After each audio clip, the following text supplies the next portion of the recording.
Alright, so I am back with yet another Pauper deck tech. So the list I'm working on at the moment is a blue-black Exhume slash cycling deck. I found the deck really enjoyable to play, and it can be pretty strong as well. So I think it's a very decent starting point for some brewing. So I will show you the list that I am currently running. So the centerpiece of the deck in a way is the combo between Exhume and Striped Riverwinder. So Exhume, of course, the best reanimation spell in Pauper, 2 mana for a sorcery. Each player puts a creature card from their graveyard onto the battlefield.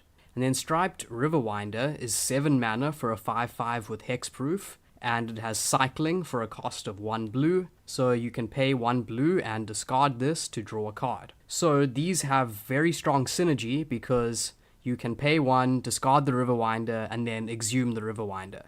And 5/5 with hexproof is very, very strong in this format. So that's the main combo in the deck, is we want to go turn 1 Striped Riverwinder, turn 2 Exhume it. Then this is sort of our backup Striped Riverwinder, not as good, but also not bad to reanimate this. So this is Greater Sandworm, 7 mana for a 7/7. It can't be blocked by creatures with power 2 or less, and it has cycling 2. So this also can discard itself, and then we can Exhume it.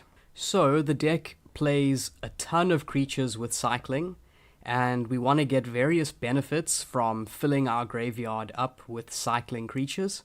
So let's take a look at them. We also have Aven Windcaller. It's 6 mana for a 4/3 with flying, and it has cycling for 1 blue. And it says when you cycle Windcaller Aven, target creature gains flying until end of turn. Then we also have Architects of Will. It's 4 mana for a 3/3. When it enters the battlefield, look at the top 3 cards of target player's library, then put them back in any order. Then it also has cycling for 1 blue or 1 black. Then we have Horror of the Broken Lands, which is 5 mana for a 4/4. It says whenever you cycle or discard another card, Horror of the Broken Lands gets +2/+1 until end of turn. So this can be a decent threat, and it itself has cycling for a cost of 1 black. Then we also have Viscera Dragger, 4 mana for a 3/3. It has cycling for 2, and it also has Unearth for 2. So you can pay 2 mana to return this from your graveyard to the battlefield. It gains haste, exile it at end of turn. So this is quite cool because you can cycle it and then later unearth it and attack with it.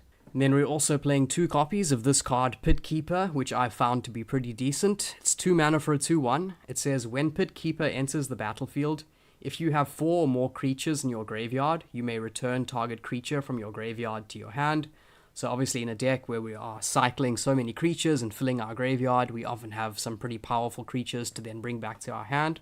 Then we're also playing 2 copies of Meldrifter, of course the classic elemental.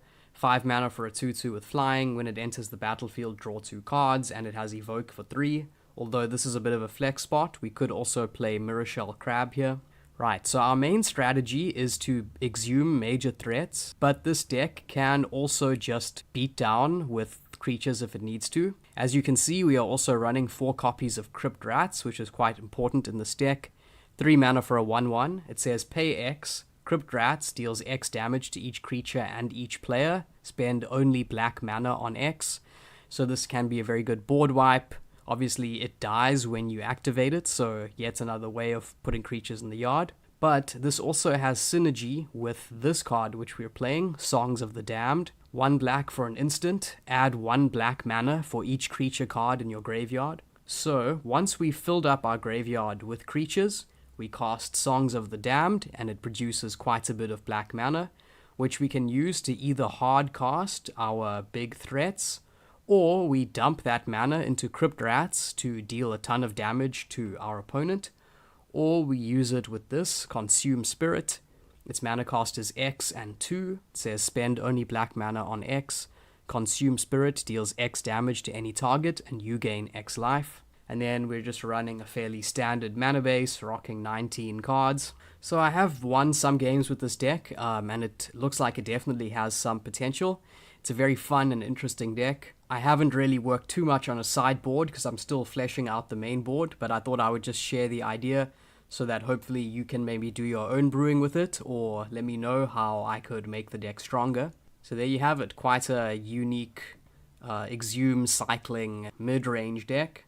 So it's a ton of fun to play if you're looking for something different. As always, I'm keen to hear your feedback. Thanks for watching, and I will see you next time.